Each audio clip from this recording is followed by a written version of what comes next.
On March 16, 2026, at approximately 6:15 p.m., suspect Terrell Gibson was visiting a friend at Azure Estates. While there, he went to the clubhouse where he encountered a group of individuals. During this interaction, Gibson reported that he was being harassed.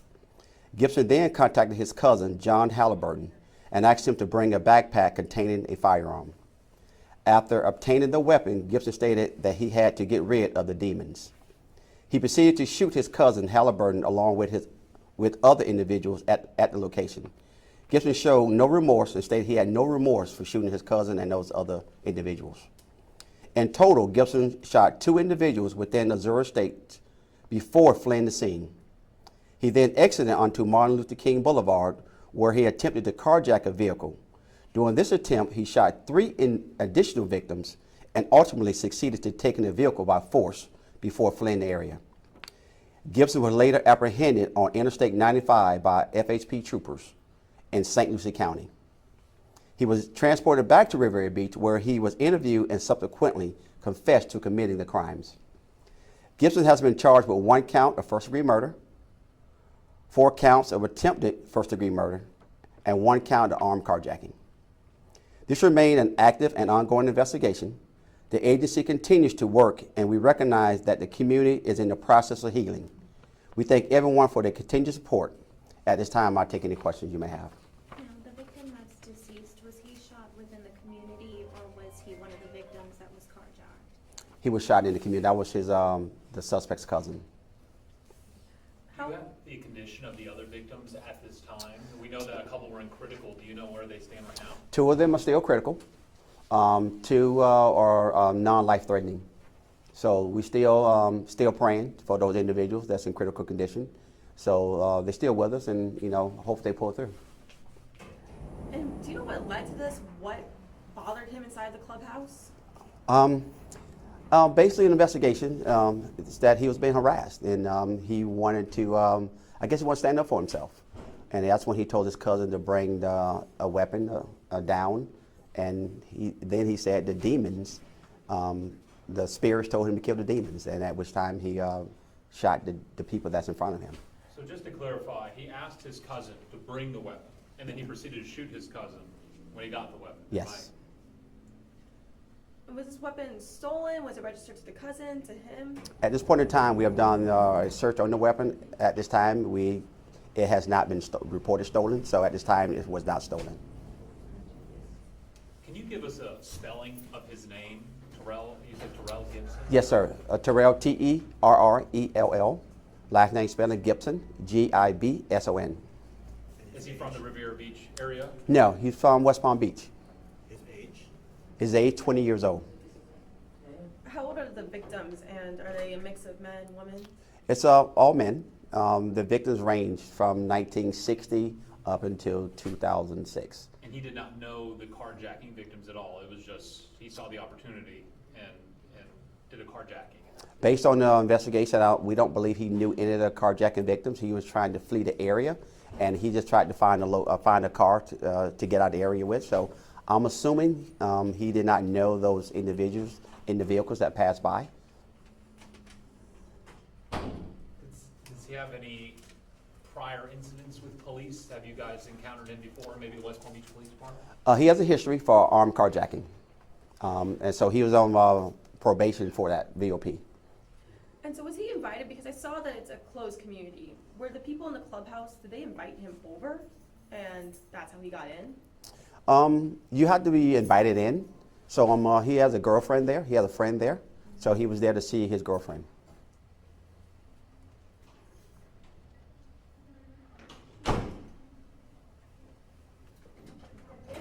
How long did it take for you guys to respond to the scene? With less than a minute. Because ShotSpotter helped with this, right? Yes, we have some of the best technology in the country, and we have a ShotSpotter. And ShotSpotter, whenever a weapon is fired, we get that alert on our phones and our systems. So we responded there right away. Can you give us the identity of the deceased victim? And this has next of kin been notified in that? I'm not sure. I'm not sure at this time. And so since ShotSpotter alerted you all in less than a minute, this all happened extremely fast. Extremely fast. Once we We got on scene, we assessed it, because we have multiple different crime scenes. You have like 5 or 6 multiple crime scenes. So we had to figure out what we had. And as the information was coming in, it went from 1 victim to 2 victims to 3 victims to 4 victims. Finally, we had 5 victims, because 2 of the victims that was shot on Martin Luther King Boulevard, they drove themselves to the hospital. So we didn't realize we had 4th or 5th victim until they drove themselves to the hospital, and they said they were shot in Riviera Beach close to Azure Estates. And then could we see the suspect in the weapon used? Yes, you sure can. These are the pictures of the weapon that we used. It's this is the weapon and the individual that the subject we arrested, Mr. Tyrell Gibson.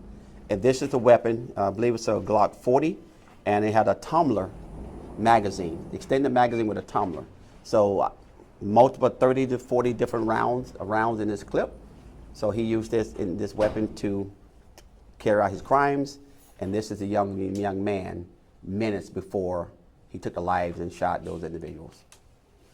You mind just putting Do this we down? know, do we know approximately how many shots were fired? No, I don't at this time.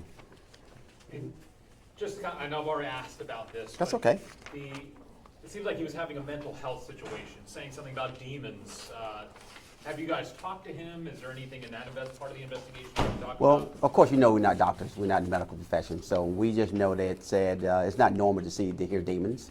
But he did say that he wanted to get rid of the demons. So that's something we got to continue to investigate. And before we actually conclude this investigation, conclude this case, we would take a deep dive into that as well. But he did mention that he had to get rid of the demons. Did any of the survivors inside the clubhouse say anything about this harassment of what was actually being exchanged that set him off? I'm not familiar with that, but he just saying that he felt like he was being harassed. And, you know, I can turn over to one of my guys, but I think he just felt like he was being harassed, had to protect themselves. And by asking his cousin to bring the backpack that contained the weapon, you know, he felt like he had to protect himself, and based on the demons, he took a relative, alleged relative, because we haven't confirmed that yet, if the guy's a relative or not. But he called him his cousin. So, you know, it was on the line of domestic. Is it, you know, but they related. I think I'm set. Anything else? Or? I just want to clarify, so the cousin or the alleged cousin is deceased? Or? Yes, sir. Yes, sir. Major Thomas. Oh, You said the alleged cousin is the one who's deceased? yes, sir. Okay. Yes, sir. And just, you said ages range from 1960 to 2006. Yes.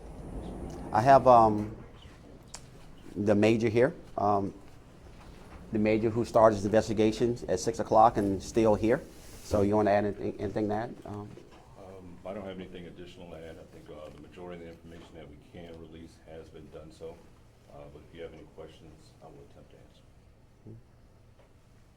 Is it difficult, obviously, in a complex investigation, you've got 5 people, you've got a carjacking here, how, you know, do you guys work to put all the pieces together? I know you can't unveil everything with the investigation, but there's a lot of moving parts here. How does that work? Yeah, like you said, there's a lot of pieces to the puzzle. I have to give a lot of credit to our road patrol, our first responders who got there first, did the best they could to obtain any witnesses, contain the crime scene, and assist the victims as they could. The paramedics got there really quick and did the best they could to save lives and transport the victims, the wounded, to the hospital for treatment. We also have several other agencies that assisted us, the Florida Highway Patrol and Indian River County Sheriff Department. So we'd like to thank them also. Yeah. And we was able to basically identify this individual within an hour. As soon as we got the picture, got his information, we was able to identify him based on our technology that we have in-house. So because our facial recognition system, other systems that we have in-house, we was able to identify him within an hour. And once we got it, uploaded it, we was able to identify him. And because of our technology, Flock and our LPR system, we was able to identify the direction he was going because we have a Flock system, an LPR system. And because of those systems and technology, we was able to track him down, give a good direction, and reached out to our partners at FHP, and they was able to locate the vehicle as it was going through Palm Beach Gardens, got on 95, and was able to track it all the way to St. Lucie County. Do you mind giving us your name? Can you say and spell it for us? Sure, Major Stephen Thomas, S-T-E-V-E-N